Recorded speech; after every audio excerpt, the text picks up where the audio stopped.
Hey guys, and welcome to my stimulus package update and stimulus check update. Wow, I haven't said those words in so long. I want you guys to know that I missed you more than you missed me, and I'm happy I'm back here for you with another video just to give you my perspective on everything that's been going on. I got some other interesting stimulus programs here for you guys going on here. As you can see here, fourth stimulus check 2022 update. New $1,000 monthly aid coming in 2 days. Also a $600 check also in the pipeline. Here's the details on this. Citizens can seek the Guaranteed Income Program that pays $1,000 to eligible recipients for 17 months beginning this week. According to the West Hollywood Pilot for Guaranteed Income Program, citizens can apply from February 25th, tomorrow. The first payments will start on April 15th for $1,000 per month for a period of 17 months if you live in West Hollywood. That is the program that's for adults, actually. Yeah, I believe it's for adults age 50 and older. There's also a proposed legislation for 250,000 Americans for another round of stimulus payments worth $600 in Oregon. Oregon Democrat lawmakers have reached an agreement and have approved the plan in Oregon. Yeah, and as you can see here, Oregon lawmakers' revised proposal for payments to low-income workers call for $600 checks, and the other article said it was just approved. And I believe that goes to workers in Oregon who received the Earned Income Tax Credit. So I will have to give you more updates on that as it comes through. It's pretty breaking new information. Also, there's a renewed push for a fourth stimulus check to go out here for everybody because of how bad inflation is. And inflation could get even worse here because of the price of oil, the price of gas, and remember, the price of oil affects the price of basically everything that gets sent out to stores. It has to get trucked, it has to get shipped, it has to get flown in. Everything has to get delivered, and all that costs gas. So there is a renewed push now to help out the people that are struggling to pay their bills, struggling living on fixed income, and for the child tax credits. 60 million children are not receiving those payments, and millions of them have fallen back into poverty. And this is only going to get worse now, and it's nobody's fault. We had the pandemic. Now we have the Russia situation. It's terrible. It's terrible. And we have another wave of Omicron, BA.2, which is more contagious, and who knows what that's going to do. Hopefully it's nothing, but we can't necessarily just say that the virus is gone. Meanwhile, here's the latest on what's actually happening. Check this out. Yeah, so you can see some of this footage here of bombs actually going off in Ukraine, and missiles going off. The Russians have actually taken over Chernobyl now as well, and there's some fear that they may open up some containment centers there as well. You can see all these different kind of explosions there that have gone off. If you haven't seen any of this yet, it's yeah, and look at this. These are residential units. And apparently President Biden has some interesting options to retaliate. Check this out. And we have this exclusive reporting now from NBC News. President Biden has been presented with options for massive cyber attacks against Russia. In response to the invasion of Ukraine, attacks could be at a scale never before contemplated, interrupting power, internet connectivity, even tampering with railroad switches in Russia. Joining us now, NBC correspondent Ken Delaney, who broke this new reporting, and MSNBC national security analyst Clint Watts. Ken, first to you, bring us up to speed. What is being presented to the president? We should caution we don't know that he's signed off on any of this, but what is so interesting is that this would be, in advance of any attacks against us, it would be offense or defense, if you will, defense of Ukraine, which was hit again with cyber attacks this morning. That's exactly right, Andrea, and that's what's so significant here. American officials and others briefed on the matter tell Courtney Kube and me that these options include things like shutting off the internet in parts or all of Russia, disrupting trains and railroads that are resupplying Russian troops in Ukraine, everything from making the trains not function to making them fall off the tracks, as one person put it. These options are designed to disrupt but not destroy, we are told, so they would fall short of an act of war. They would be carried out by a variety of agencies, including U.S. Cyber Command, the National Security Agency, the CIA would be involved. They're designed to be deniable, to be secret, and the fact that we're reporting on them sort of underscores the complexity of all this. And they are designed to strike Russia in part in retaliation for this invasion and in part to defend Ukraine, and irrespective of whether Russia strikes back. And the sources who are talking to us fully expect that Russia would retaliate with what they describe as colonial pipeline-style attacks designed to hurt American consumers.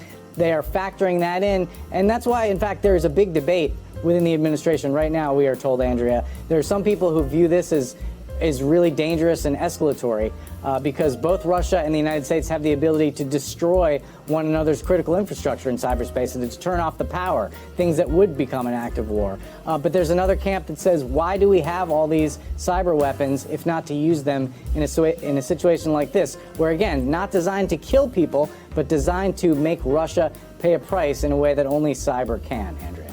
Yes, so that brings up some interesting kind of questions. Should President Biden retaliate in that type of manner against Russia? And if he does, would Russia retaliate back? And you've seen that they would. If that happens, would that initiate World War III? You know, this is where we get into a sticky type of situation. And of course, no matter what happens, you have the Republicans are going to criticize him. He's doing too much. He's doing too little. You get former President Donald Trump. He's doing too much. He's doing too little. This wouldn't have happened if I was president, no matter what he does. I think that's I don't like the whole politics in this, because I feel like if Trump was president, the Democrats would do the same thing. I just like being an American backer. You know, whoever the president is, when Bush was president, I supported Bush. Now there's a Democrat president. I like to support the president. I like to support America. I like to support the decisions. You don't have to love everything they do, but they at least deserve your respect. Yeah, and I feel like you can't always just blame the president because you're from another party. Oh, it's how can you blame what's going on in Ukraine on the president because he's a Democrat?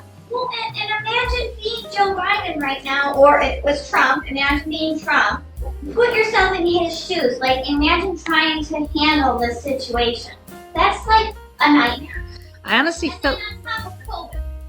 Oh yeah, COVID. For sure. And that's a nightmare. You don't want to do the wrong thing. You want to do the right thing. You want to save people, but you don't want to overly control people. Yeah, and you now get. Now you have to deal with this crazy person in Russia. That's a lot. And I said, and I've been doing the show when Trump was president. I've been doing the show when Biden was president. And I said, even before the election, when it was Trump versus Biden, I said, I remember doing a video that I thought that Trump was going to have a hard time being reelected because of the pandemic. I said, I said there's a lot of people that are just upset because of the pandemic, and I said it would be a hard thing for any president to have to go through.